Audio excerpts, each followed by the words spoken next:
ចឹងនៅក្នុងសៀគ្វីយើងតែងតែឃើញ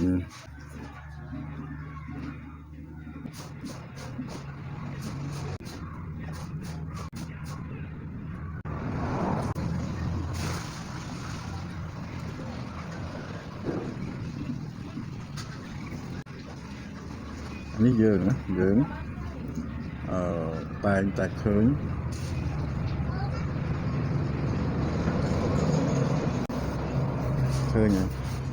ឡាស៊ី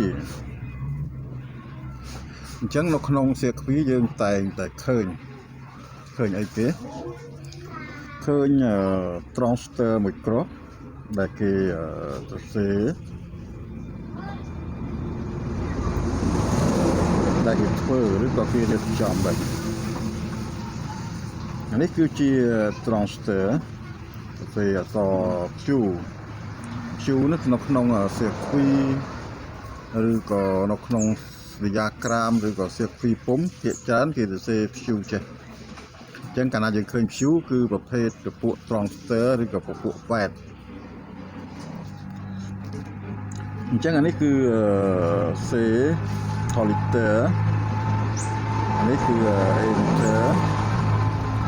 ហើយអានេះគឺ base គឺ B ចឹងយើងដាក់កៅគុត14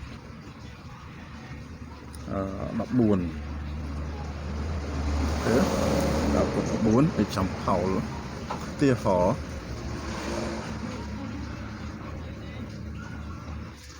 អញ្ចឹង transfer នេះគឺយើងយកប្រភេទហៅ transfer មានN P NPN ឬក៏ NPN ហើយនឹង P N PNP ឬក៏ PNP អញ្ចឹងវាមាន2អូខេDR2 to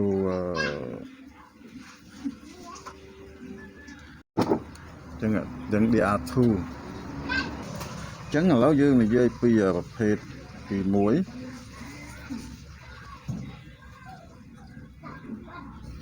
ចឹងយើងយក NPN NPN ចឹងអានេះគឺ C B E អញ្ចឹងប្រភេទនេះគឺភាគច្រើនដែលយើងឃើញនៅក្នុងសីមាពុំភាគច្រើនយើងឃើញអញ្ចឹងគេពុំបែបនេះតើសម្រាប់ធ្វើអ្វីC គេដាក់ពុំចេះអញ្ចឹង B និង C ជាប់គ្នាហើយក៏វាជាប្រភេទPNP អញ្ចឹងបើយើងប្រៀបធៀបជាមួយនឹងយ៉ូតគឺគេគូបែបនេះ B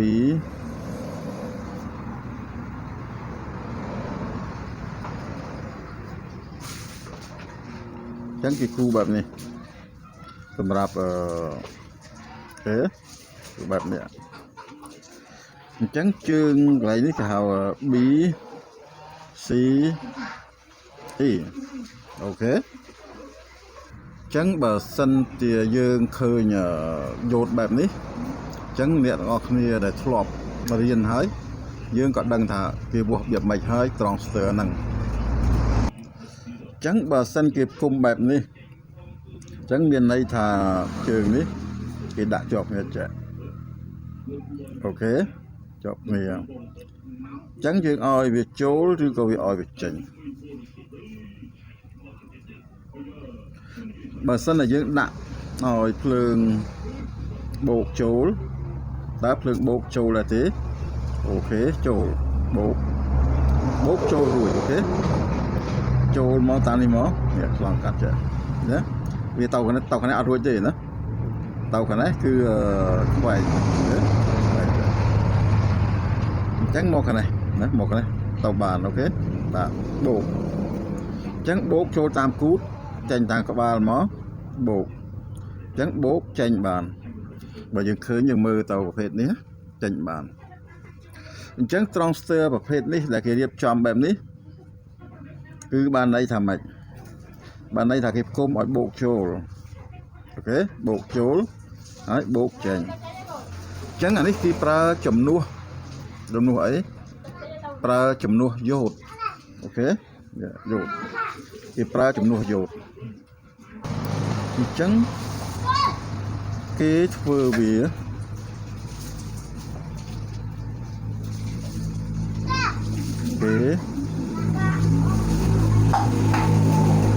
គេធ្វើវាទៅជាអីទៅជាយោតទៅជាឌីយ៉ូតចឹងបងប្អូនខ្លះហៅយោតហៅឌីយ៉ូតអត់ស្គាល់ទេតែហៅថាយោតបានគាត់ស្គាល់អូខេអញ្ចឹងគេធ្វើវាឲ្យទៅជាយោតអញ្ចឹងអានេះគឺជាព្យូណាអញ្ចឹងគេធ្វើវាឲ្យទៅជាយោតចាអញ្ចឹងអ្នកនរគ្នាពេលដែលយើងជួសជុលយើងតែងតែឃើញហើយច្បាស់ជាយើងឃើញហើយឃើញតែ transfer នៅក្នុងសមាប្រេនៅក្នុងសមាទូរទស្សន៍អីក៏ដោយឧបករណ៍អីក៏ដោយអញ្ចឹងកាលណាតែយើងឆែកឃើញគេធ្វើបែបនេះអញ្ចឹងយើងកំណត់យើងយល់ថាហ្នឹងគេធ្វើtransfer ហ្នឹងទៅជាយោតបានន័យថាគេប្រើចំនួនយោតអញ្ចឹងមូលហេតុអីចាំបាច់ប្រើចំនួនយោតព្រោះ transfer នេះវាមានអំពែធំជាងយោតធ្វើ transfer ឲ្យទៅជាយោតអូខេ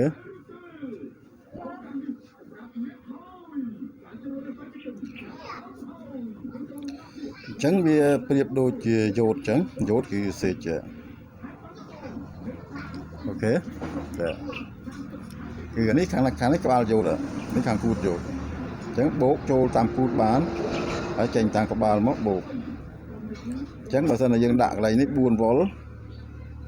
អញ្ចឹងចេញមកក៏4 វ៉ុលដែរអូខេចា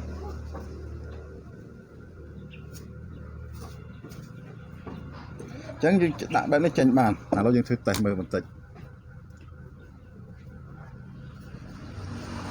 អូខេចេញមកឥឡូវយើងធ្វើតេស្តត្រជាក់សិន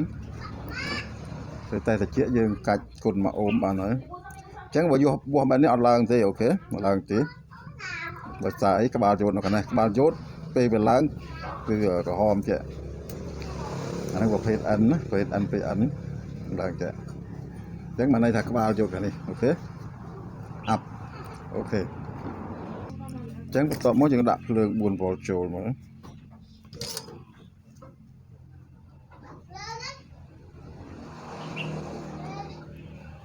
អូខេ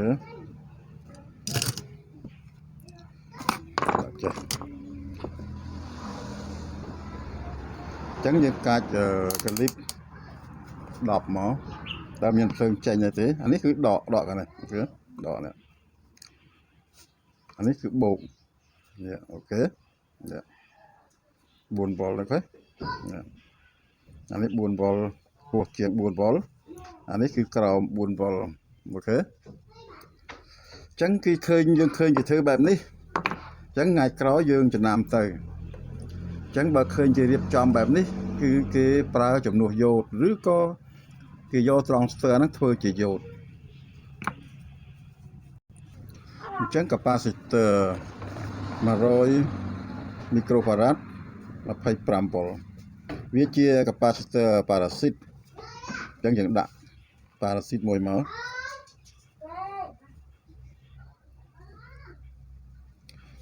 capacitor បំបត្តិទំនេញរំខានឬក៏សញ្ញារំខាន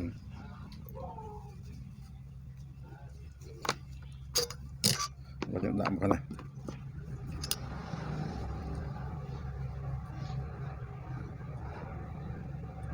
អូខេចាអញ្ចឹងយើងអាចជួយតេស្តកន្លែងនេះបានអានេះគេហៅថាការចែករំលែកកប៉ិតកប៉ុកអញ្ចឹងបើយើងចង់ធ្វើទៅដល់ធំដុំ តតែយើងដឹងពីតិចតួចនេះឯងអញ្ចឹងគឺចេញប្រមាណវ៉ុលទេនេះទេនេះអញ្ចឹងបើយើងគិតទៅវាភ្លើងវាចិត្ត4វ៉ុលណាហើយបើយើងនិយាយទៅវាបែរ4វ៉ុលប៉ះមួយក្រិតចិត្ត4វ៉ុលអញ្ចឹងអានេះក៏គេហៅយ៉ូតដែរប៉ុន្តែយ៉ូតពន្លឺមិនមែន resistance មិនមែន capacitor ទេណានេះខាងខ្មៅនេះគឺបូកអញ្ចឹងយើងដាក់មកដាក់ខាងបូកខ្មៅអញ្ចឹងតែវាភ្លឺដែរអត់នេះទេអញ្ចឹងវាចេញបែបនេះណា